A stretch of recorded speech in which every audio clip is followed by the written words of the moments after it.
3 invités avec nous chaque soir pour décrypter les mouvements de la planète marché. Léa Dunan-Châtelet est avec nous, directrice de l'investissement responsable chez DNCA. Bonsoir Léa. Bonsoir Greg. Merci d'être avec nous. Malik Hadouk nous accompagne également. Bonsoir Malik. Bonsoir. Vous êtes directeur de la gestion diversifiée de CPR Asset Management. Et en plateau avec nous également Michel Martinez. Bonsoir Michel. Bonsoir. Ravi de vous retrouver. Vous êtes chef économiste Europe de Société Générale CIB, DNCA, CPR, Société Générale CIB. 3 maisons qui n'ont jamais été complaisantes sur le risque inflationniste.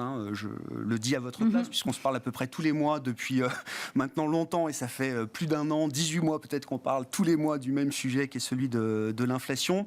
Michel, quand vous voyez les premières estimations d'inflation zone euro, avec notamment la poursuite de l'accélération de l'inflation cœur au mois de février jusqu'à 5,6%, nouveau pic dans ce cycle pour l'inflation cœur en zone euro, quand bien même vous étiez déjà inquiet ou vigilant, j'allais dire, sur ce risque inflationniste et la persistance de ce risque inflationniste en zone euro, est-ce qu'il faut l'être encore plus que jamais aujourd'hui ? Oui, il y a de quoi être inquiet. L'inflation s'est installée. Alors, le pic d'inflation totale est passé, mais l'inflation sous-jacente domestique s'est installée et continue d'accélérer, 5,6%. Ça devrait rester à ces niveaux-là pour au moins 6 mois. Et après, ça devrait un peu redescendre si les tensions sur la fabrication de biens se dissipent un peu. Mais après, l'étape suivante, c'est des potentielles boucles prix-salaire. Et là, en ce qui concerne les salaires, avec les marchés du travail tendus, vous avez rappelé les chiffres, on a des hausses dans le tuyau qui sont énormes. On parle d'environ 5-6% dans la plupart de hausses de salaire dans la plupart des grands pays. La Banque de France, par exemple, prévoit 6% de hausse salariale cette année. Et donc, si on a effectivement des hausses de salaire cette année, l'an prochain, de 5-6%, on voit bien que l'inflation sous-jacente aura beaucoup de mal à redescendre en dessous de 4. Je crois que c'est à moins d'avoir des gains de productivité. Donc, l'inflation s'est installée. Et ça veut dire qu'il faut que les politiques économiques apaisent ces tensions dans l'économie. Il y a aujourd'hui un excès de demande sur l'offre, tant du côté des biens que des services. C'est ça qui fait ces pressions sur l'inflation. Et il faut réduire cet excès de demande sur l'offre. Et donc, ça appelle des politiques budgétaires et monétaires beaucoup plus restrictives. Et en ce qui les concerne, on voit bien que du côté budgétaire, il n'y a aujourd'hui pas grand-chose. Il n'y a aucune intention d'augmenter les impôts, de baisser la dépense publique. Et donc, tout le poids de ce durcissement, il va peser sur la Banque centrale. Et je crains que là, les nouveaux hauts qu'on anticipe sur les taux terminaux de la Banque centrale soient, dans quelques semaines, quelques mois, des nouveaux bas. Et pareil, en ce qui concerne le durcissement du quantitative tightening, qui est vraiment trop léger. Je finirai un peu là-dessus. Pour moi, la principale anomalie dans la configuration actuelle, c'est le fait que la courbe des taux reste inversée. Et ça évidemment, la conséquence, c'est qu'on va avoir des agents économiques qui vont emprunter à 3 ans, 5 ans, 10 ans à des taux inférieurs au taux directeur.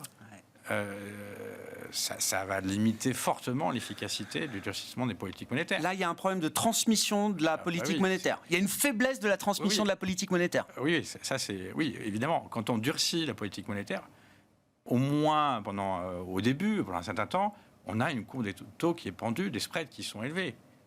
Et là, c'est pas le cas. Donc là, c'est une vraie anomalie qui...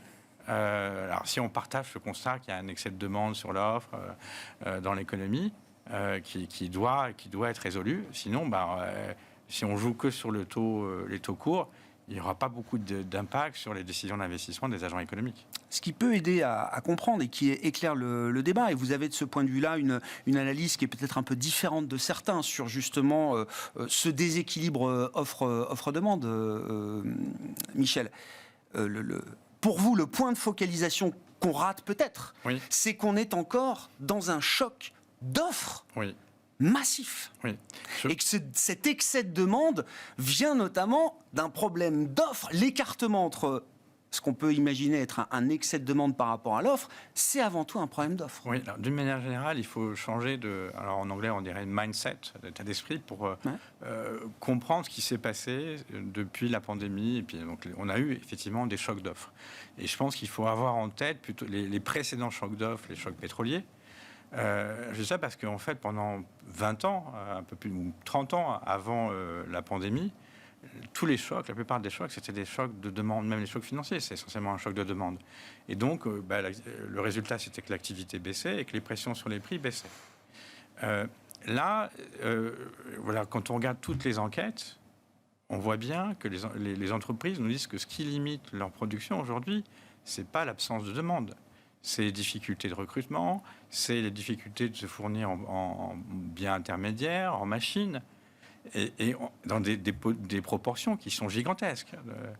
Et ce qui s'est passé depuis la pandémie, c'est que la demande a été préservée. La demande pour l'achat n'a quasiment pas baissé, le revenu disponible. Et du côté des ménages, alors qu'on sait qu'il y a eu des contraintes sur l'offre, donc il y a eu un excès d'épargne, et probablement la même chose du côté des entreprises, avec des profits très élevés. Et alors si on partage le constat, cette idée, ce diagnostic, que l'économie européenne, les économies avancées sont dans un fort excès de demande sur l'offre, donc la output gap, c'est comme ça qu'on appelle, il est très élevé, je ne sais pas, 4 points de PIB par exemple. Si on a ce diagnostic en tête, alors on comprend tout ce qui s'est passé. La conséquence, c'est que l'activité, la croissance ne dépend pas de la demande, elle dépend de l'offre. Donc ça explique pourquoi il n'y a pas de récession. Ça explique aussi que le momentum de croissance soit mou, parce qu'il augmente à due concurrence des créations d'emplois et puis de nouvelles installations. Et effectivement, quand on regarde la séquence trimestrielle, elle n'est pas folichonne de croissance. Elle ne va pas extraire. On comprend pourquoi les entreprises continuent d'avoir des marges élevées, pricing power élevé, parce qu'il y a un excès de demande sur l'offre. On comprend pourquoi les entreprises continuent d'embaucher. Parce qu'il y a un excès de demande sur l'offre, donc elles ont intérêt à augmenter l'offre. Pourquoi les entreprises continuent d'investir? Pareil, même chose. Et donc, in fine, pourquoi l'inflation cœur est élevée? Et donc, ce diagnostic permet d'expliquer tout ce qui s'est passé. Tout ce qui se passe en ce moment. J'entends. Et il y a de fortes... Quand on regarde, on fait des estimations sur l'excès d'épargne des ménages et des entreprises, il y a de fortes raisons de penser que cette situation va durer encore quelques années.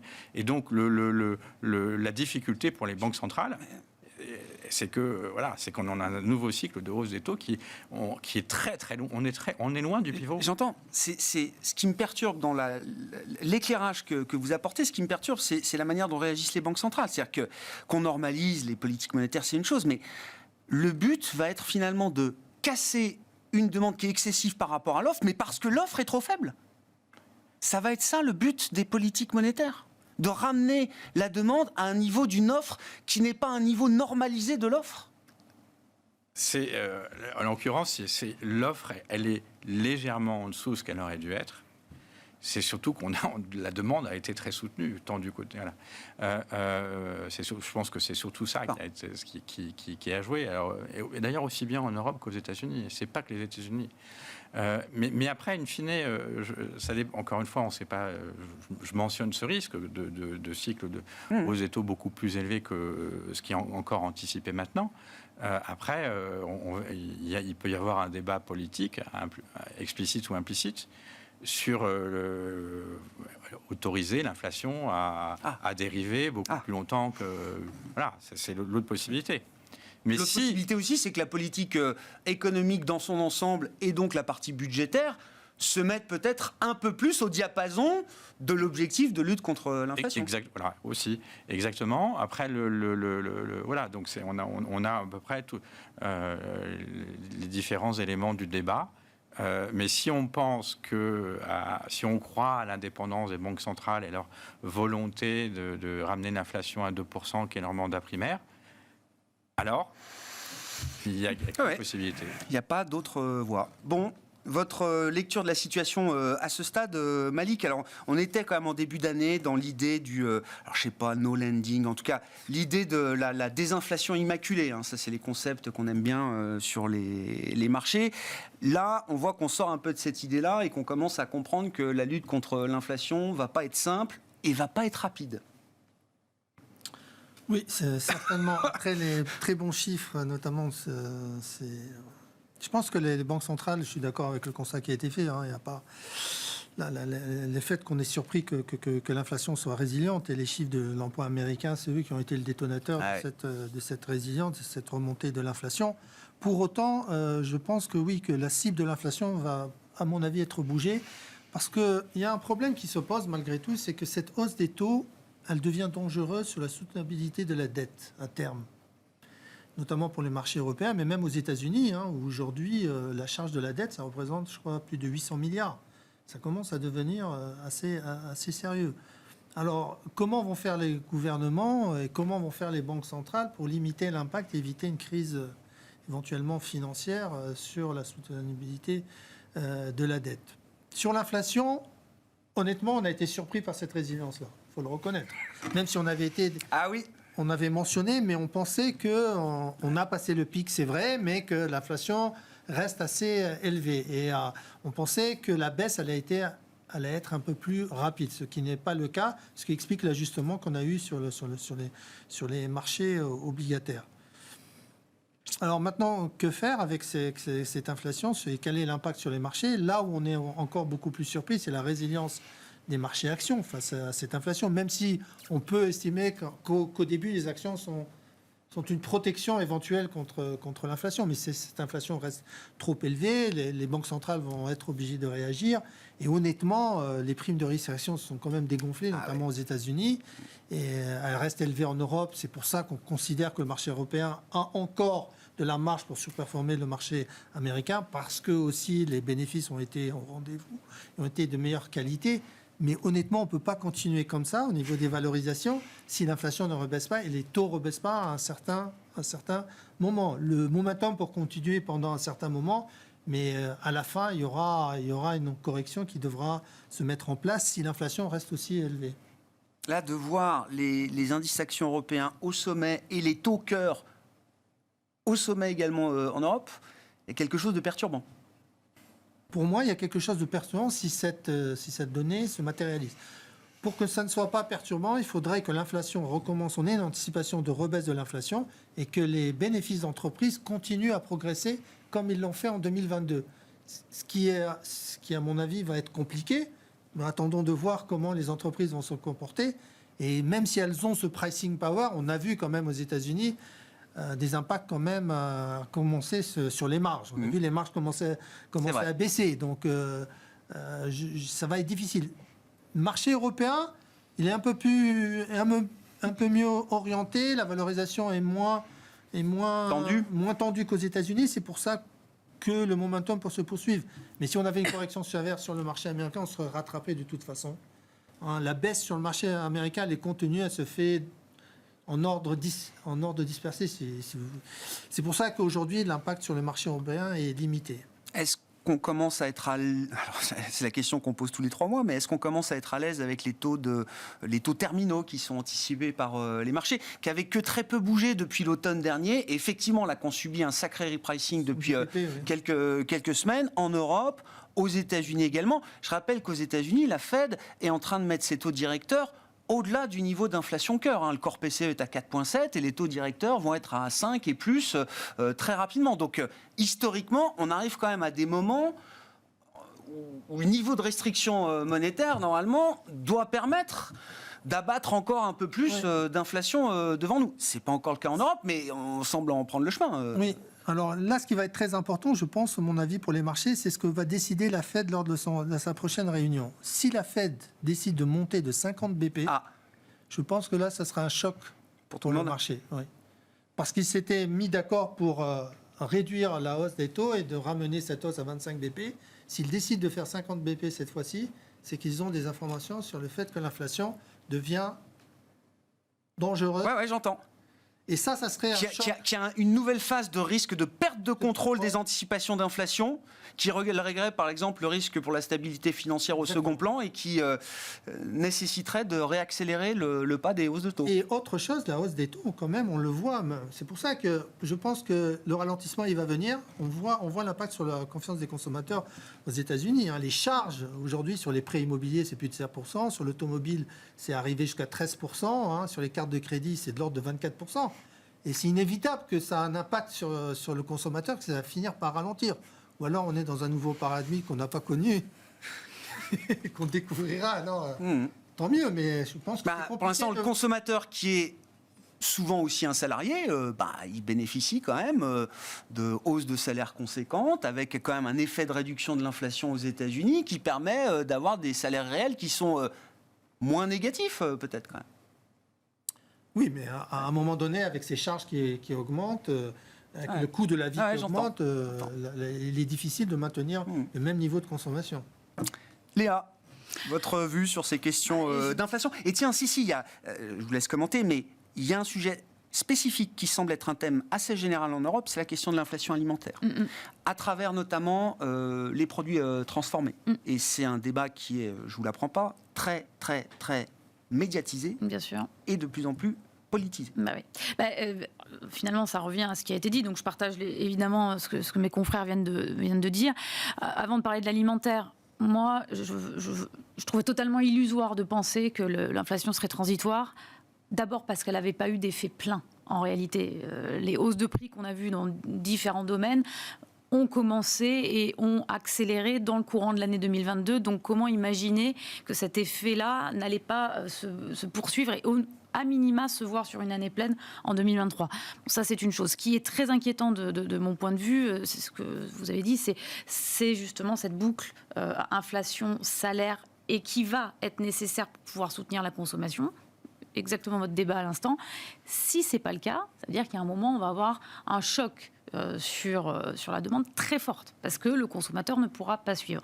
Et donc là, on arrive effectivement au sujet de fond, c'est-à-dire si je prends l'alimentaire, pourquoi c'est intéressant l'alimentaire ? Parce que les marchés actions, pour l'instant, sont très favorisés par l'inflation, on vient de le dire, on savait pourquoi, c'est un facteur qui est favorable, mais c'est favorable aussi parce que les résultats des entreprises ont été bons. Elles ont affiché de bons résultats avec des effets bases. Oui, c'est parce que l'inflation est bon pour les chiffres d'affaires nominaux, les résultats des entreprises, que c'est bon pour les actions. Jusqu'au moment où, et c'est là où on arrive à l'alimentaire, c'est-à-dire jusqu'au moment où on a effectivement certains secteurs où continuer à passer des hausses de prix devient difficile. Et pourquoi ça devient difficile ? Ça touche en priorité les secteurs, on va dire, de base, de l'alimentaire, évidemment, parce que le consommateur commence à tirer un petit peu sur la corde. Et donc, dans toute la chaîne de l'alimentaire, les premiers qui commencent, à nous expliquer qu'ils ne peuvent plus passer aux hausses de prix, alors même que ce sont des entreprises avec des pricing power importants, sont les ingrédients alimentaires. Je rappelle qu'un ingrédient alimentaire, c'est quelques centimes dans un yaourt. Je veux dire, et même ça, si eux nous disent, en fait, au bout de la chaîne de valeur, que ce soit côté distributeur, mais également le producteur, on ne nous laisse plus passer nos hausses de prix, c'est qu'il y a un problème. Et ça, on risque de le retrouver sur beaucoup d'éléments de la consommation. Et on l'a vu aussi quand même dans la partie consommation discrétionnaire aussi. C'était les seuls résultats qui n'étaient pas très bons non plus. Donc, c'est notre zone d'inquiétude. Et alors, je conclue avec ce que vous avez dit, je suis complètement d'accord. Si la Fed nous envoie un signal sur la hausse des taux de ce type, là, ça veut dire que ça y est, c'est terminé. Cette inflation qui devait être temporaire va être beaucoup plus structurelle. Ouais. Et ça sera... c'est un paradigme qu'on ne connaît pas bien, Enfin, moi, il y a beaucoup de choses qu'on ne connaît pas bien, qu'on vit depuis 3 ans. Exactement. Donc là, on va être encore un peu à l'aveugle, malheureusement. Michel ? Sur quel sujet ? Je sais pas, il y avait une remarque, non, c'était... Non, mais sur l'inflation alimentaire, si, moi, ça m'intéresse. Est-ce que c'est un thème qui se vérifie un peu partout en Europe ? Est-ce que ça devient majeur dans le phénomène inflationniste et dans le risque de spirale et d'effet de second tour ? Oui, c'est une des raisons des surprises, les récentes surprises, quoi. Et puis l'inflation des prix alimentaires est maintenant celle qui est la plus rapide. Beaucoup plus rapide que l'énergie maintenant. Alors après, quand on regarde d'un point de vue macroéconomique, ce qu'on observe, c'est qu'en termes nominaux, les ménages continuent de dépenser plus. Donc il n'y a pas de baisse de consommation en valeur. Et en proportion par rapport aux revenus, c'est pareil, il n'y a pas non plus de baisse. Dans l'alimentaire, pour la partie alimentaire, post-alimentaire. Oui, post-alimentaire. Par contre, il y a des effets volume. Alors, ce qui est intéressant, forte hausse des prix et baisse des volumes. On le voit dans les ventes de détail en volume, ça baisse. Alors, on se dit, ça peut être le signe annonciateur de la récession. Mais en fait, il y a probablement des effets de changement de gamme. Par exemple, en fait, les organismes statistiques utilisent des méthodes de prix hédoniques, un peu comme pour les voitures. Quand on monte en gamme, ça fait plus de volume. Donc inversement, maintenant, si on baisse en gamme, ça fait moins de volume. Et c'est probablement à l'œuvre. Après, il y a peut-être d'autres mécanismes, parce que vous citiez la médiatisation, le fait qu'il y a des ménages pour le moment qui ont du mal à finir les fins de mois. Mais c'est difficile de faire la part des choses à ce stade. Mais les chiffres macro en valeur sur le poste alimentaire ne sont pas inquiétants. J'entends. Non, mais c'est vrai que il y a beaucoup de bruit.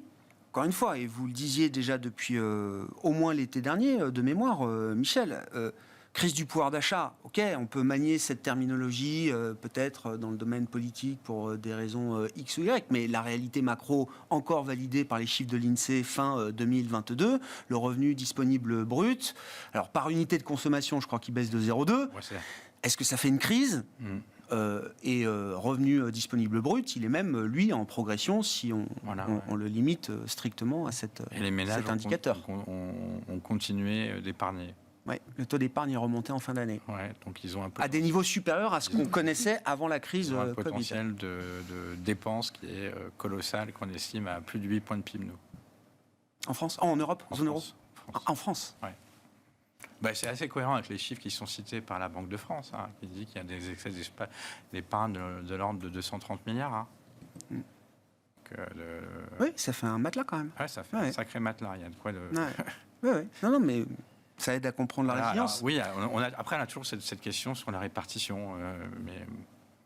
Oui, non, mais on regarde les choses d'un point de vue macroéconomique. À propos d'épargne et de dépenses de consommation sur la reprise chinoise, qui a été bien anticipée en fin d'année dernière, qui a généré quand même quelque chose de puissant sur les actions chinoises, et puis par effet de bord sur certains secteurs européens. Est-ce qu'on commence à mettre un peu de substance derrière la reprise chinoise ? Est-ce qu'on a des éléments un peu substantiels ?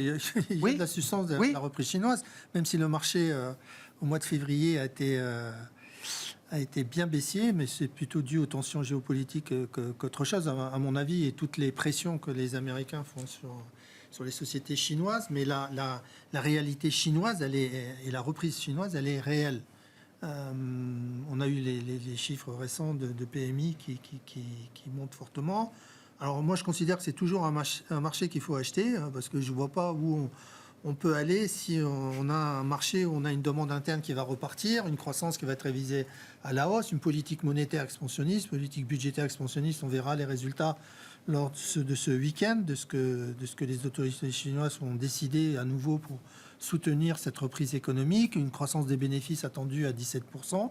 Le seul risque, c'est la tension géopolitique avec les Américains et tout ce que les Américains sont en train d'essayer de faire avec leurs alliés pour essayer d'étouffer l'économie chinoise avec les représailles sur les composantes électroniques, notamment semi-conducteurs, etc.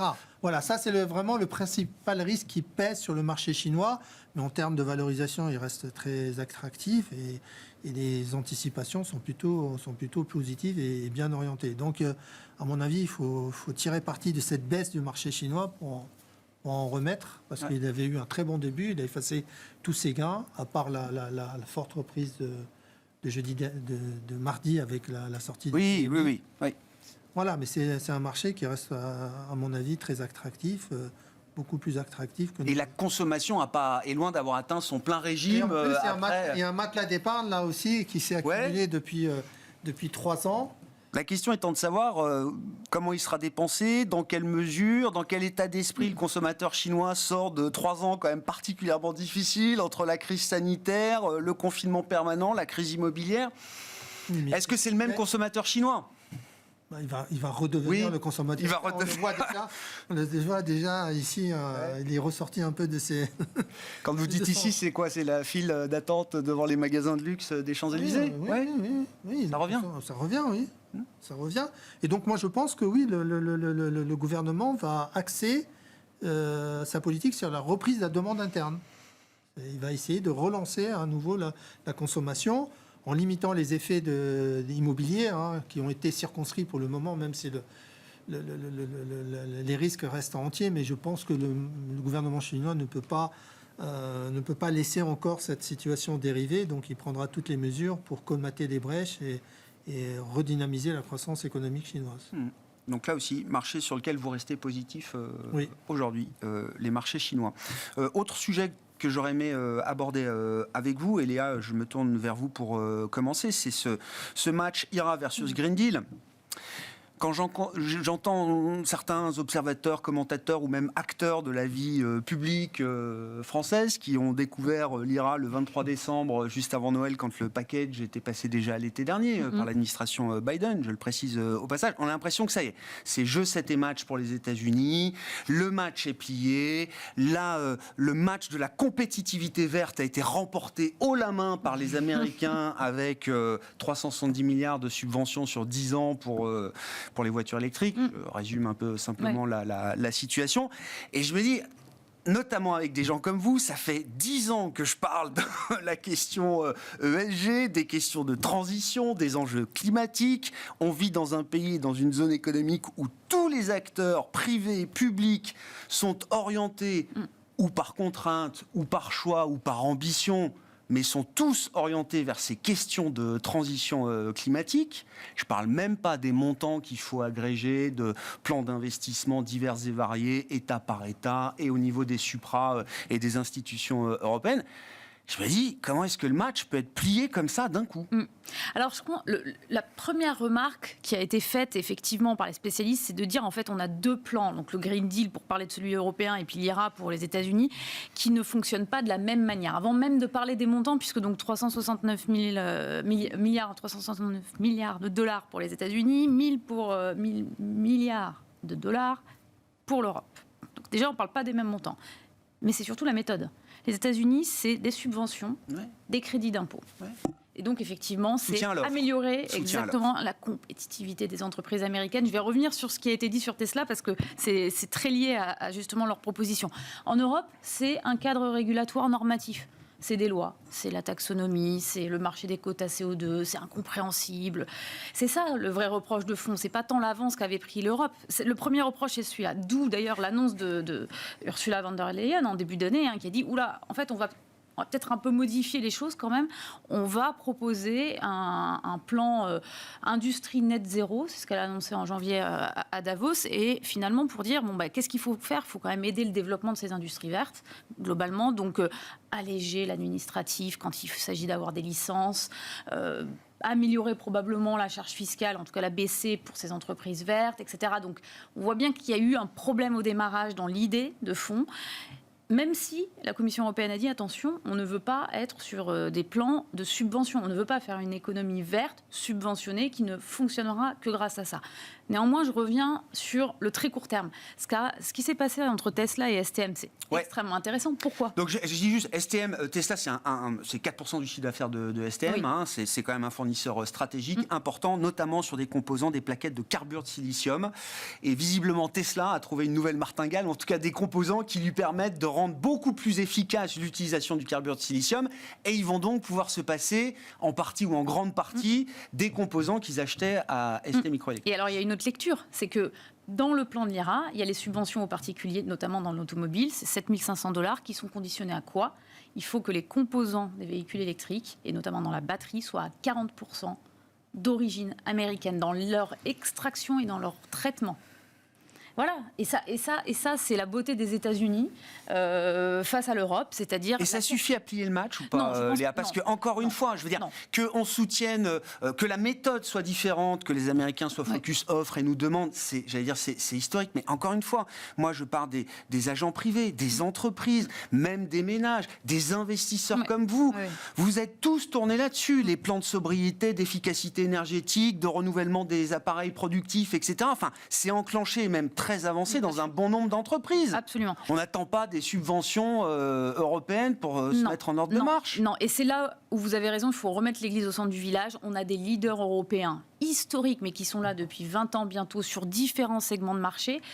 même dans les énergies renouvelables, les parcs éoliens sont pour la plupart détenus par des entreprises européennes, ou en tout cas bien développés par des entreprises européennes. Donc on a largement un pied dedans. Et à mon avis, sur certains axes stratégiques comme le stockage de l'énergie, l'hydrogène, qui est très européen au départ et qui devient un petit peu un consensus, capture-séquestration de CO2. On voit les cimentiers européens qui sont en train de se détacher, sortir du lot par cette capacité à aller justement faire du ciment vert. Donc on a quand même de l'avance technologique. Et c'est ça qu'il ne va pas falloir perdre, et de l'avance même dans la mise en place des process au sein des entreprises, tout simplement. Non, mais l'essai est encore à transformer. J'ai pas de doute là-dessus. Et je ne mésestime pas la réponse américaine et ce que ça implique en termes de concurrence pour l'Europe. Mais Par contre, je pense qu'il faut le voir comme une bonne nouvelle. On l'a toujours dit depuis le début ensemble, Grégoire, le jour où les États-Unis vont y aller, ils iront vite. On le savait. Et ils le font comme ça. Et à l'américaine, oui. Exactement. Donc ça y est, ils le font. Eh ben, ça veut dire qu'on embarque un autre marché vers lequel nos entreprises européennes vont quand même pouvoir aller adresser des produits et des services de grande qualité. N'oublions pas ça. Moi, je note qu'en parallèle de ça, alors c'est ma lecture et c'est ma façon de voir les choses, aussi agressive soit-elle, la réponse américaine est pour moi quand même une réponse défensive face au leadership européen et dans un pays qui est plus que jamais fracturé sur cette question ESG. Bien sûr. Chez les investisseurs, dans les entreprises et au Congrès, il y a ceux qui disent qu'il faut en faire plus et il y a ceux qui disent, très nombreux, arrêtez tout. Absolument, mais pourquoi ? On n'a pas ce débat-là, en tout cas pas dans cette forme-là. Absolument en Europe. pas, mais la raison elle est claire, c'est cette avance technologique que j'évoquais. Je veux prendre 2 exemples pour illustrer ce point-là. La mobilité aux États-Unis avec les trucks. Qui va s'occuper de faire les réservoirs demain, l'hydrogène ? Il n'y en a pas beaucoup, c'est Plastic Omnium qui s'est mis leader là-dessus. Autre exemple très intéressant pour les États-Unis, pourquoi il y a une revendication aussi forte de certains États, de certains investisseurs pour dire non, l'ESG, on n'en veut pas. Parce que l'énergie, en ce moment, n'est pas chère, que l'énergie, elle vient d'un certain type de gisement qu'on appelle le shale gas, entre autres, et qui ne plaît absolument pas, évidemment, à la partie écologique de la classe politique. Et ils ont besoin de cette énergie pas chère. Et ils n'ont pas d'alternative parce qu'ils ne l'ont pas développée. Et c'est là où vous avez raison, c'est-à-dire que ce retard les pénalise s'ils ne font pas un coup d'accélérateur sur la compétitivité rapidement. Donc c'est défensif, je suis tout à fait d'accord. Bon, on a l'impression que quand l'Europe se compare, elle finit toujours par se désoler d'une certaine manière. Michel, quelle lecture vous avez de ce match IRA versus Green Deal ? Il y a un premier message sur lequel, qui a été dit par Léa, à savoir que c'est plutôt un signe positif du point de vue du climat en général. Donc ils y vont. Après, mon regard d'économiste dira qu'il y a beaucoup de bruit pour un effet qui sera, en termes de compétitivité, mineur par rapport à l'Europe. Les ordres de grandeur sur 10 ans, là c'est 0,15 points de PIB par an, les 360, 0,15 points de PIB par an. Les voitures électriques, c'est 1/10 du total. C'est du plan. Oui, 1/10 du plan. On parle d'ordres de grandeur, mais qui sont infinitésimaux. Et en face de ça, en Europe, c'est quel type d'ordre de grandeur ? Parce que c'est compliqué, l'Europe, de ce point de vue-là. Il faut agréger des données qui sont parfois pas évidentes. Alors, eux, ils ont quasiment qu'un seul outil, les subventions, donc c'est facilement identifiable. L'Europe, c'est beaucoup plus compliqué.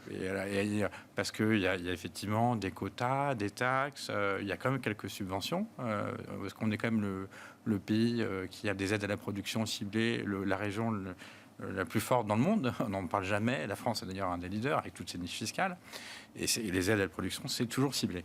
Et et puis, in fine, il y a surtout des dépenses d'investissement en direct de l'État ou avec des partenariats publics-privés. Donc, on n'arrivera jamais à avoir des ordres de grandeur vraiment comparables avec les États-Unis. Mais bon, quand on regarde les dépenses qui ont été faites pour lutter contre le changement climatique, l'Europe veut arriver à quelque chose qui représente 3 points de PIB dans les années 2030. On est probablement déjà au-dessus de 1 point de PIB aujourd'hui, sachant qu'on a probablement multiplié par 2 en 3 ans, à peu près. Ouais. Enfin, donc les ordres de grandeur que je vous mentionne, ils sont déjà nettement supérieurs à celles pour les États-Unis. C'est déjà très nettement supérieur. Après, revenir aussi sur la question de la compétitivité. Ça a été mentionné. C'est la raison pour laquelle l'Europe conteste. C'est la notion de contenu local. Donc là, effectivement, 40 ou 50% de contenu local en ce moment, ça dépend des inputs, mais avec l'idée d'augmenter à 80 ou à 100% d'ici 2030. Ah oui. Et là, encore une fois, que nous, cette préférence, alors c'est national au sens... Oui. Et Canada et Mexique, hein. Voilà. N'oublie pas les voisins, oui, voilà, évidemment. Avec les pays qui ont signé des accords. Voilà. C'est ce que nous enseigne l'analyse économique, c'est qu'il y a probablement une courbe de l'affaire de ça. Autrement dit, qu'il y a un moment quand vous allez obliger... une courbe d'affaires du protectionnisme, quoi, d'une certaine manière. Mais quand vous allez obliger un producteur à avoir 80 ou 100% de contenu local en 2030, il n'y en aura plus. Ouais. C'est quasiment impossible. Et là, on en revient, et donc c'est très douteux que ça attire beaucoup d'investissements, parce que même si aujourd'hui 40-50% ça passe, mais dans 5 ans ou dans 10 ans, ça passe plus. Et donc là, il y a un ensemble. Vous dites quoi? Attention à tous ceux qui veulent se ruer aux États-Unis pour implanter des sites de production. Aujourd'hui, c'est facile, mais demain, il faudra 80% d'input local, et voilà. Là, c'est notre paire de manches. 80% sur les minéraux, les lithium et compagnie, mais 100% pour tout ce qui est assemblage et compagnie. Et donc, quand on regardait ça, là, on a quand même beaucoup d'évidence sur le sujet en termes d'investissement direct. Ce type de protectionnisme, in fine, est nuisible. Donc, quand on regarde l'ordre de grandeur macro et puis ce qu'on dit, c'est très difficile de penser que ça va avoir un effet sur la compétitivité de l'industrie verte européenne massive, y compris l'automobile. Alors, il y aura quelque chose qui va changer par rapport à la photo qu'on a aujourd'hui. Il y a juste une chose à rajouter en une minute. Ce qui est en Europe et qui n'est pas aux États-Unis, c'est que le régulateur a embarqué les investisseurs, justement avec ce cadre un peu compliqué. Et ça va rajouter au package de financement budgétaire au niveau gouvernemental. Les États-Unis n'ont pas fait ça. Non. Les États-Unis, ils en sont encore en stade où ils mènent des campagnes politiques anti-ESG. Absolument. Voilà. Malik, non mais c'est un vrai thème, hein. C'est un thème structurant, ce thème de la compétitivité de demain. Alors je ne sais pas si toute la compétitivité sera verte et absolument verte, j'en sais rien. Mais non, mais si c'est le cas, est-ce qu'on a vraiment encore un avantage? Est-ce qu'on est leader? Est-ce que pour des investisseurs qui peuvent avoir parfois des visions un peu long terme, il y en a? Est-ce que ça fait partie quand même des atouts structurels de l'Europe qui se révèlent aujourd'hui plus que jamais? Indéniablement aujourd'hui, oui. Le ESG, tout ce qui concerne le combat pour le climat, l'Europe a pris ça corps et âme, et a un avantage concurrentiel, à mon avis, indéniable. Comme le disait ma confrère, les Américains, ils font ça par défense et ils font ça à l'américaine. Après, ils ont des oppositions, comme vous l'avez mentionné, internes. Violentes, hein. Violentes, très très violentes même. Exactement. Et je ne sais pas si le président américain a le droit de revenir à son droit de veto là-dessus, je sais pas. Je crois qu'il est prêt à sortir pour la première fois de son mandat son droit de veto, donc sur une loi qui a été passée à la Chambre des représentants par des républicains, effectivement, qui veut remettre en cause la pratique ESG. Hein. Je ne rentre pas dans le détail, mais ça se joue au plus haut niveau. Oui, mais donc ça va entraîner des complications sur d'autres sujets avec les républicains, notamment sur le plafond de la dette, éventuellement, qui va revenir sur le devant de la scène aux États-Unis. Mais qui va revenir de quelle manière? Parce que c'est vrai que c'est un sujet qu'on aborde de manière par petites touches encore. Ça revient à la manière 2011, genre perdre du AAA, enfin c'est fait, mais ça pourrait l'être. Ça peut atteindre ce niveau de crispation, ou est-ce que c'est business as usual? Non, ça peut atteindre ce niveau de crispation, à mon avis, compte tenu des difficultés aujourd'hui à s'entendre entre républicains et démocrates, comme d'habitude, sur des sujets importants. Oui, mais ça ne durera pas longtemps. On verra.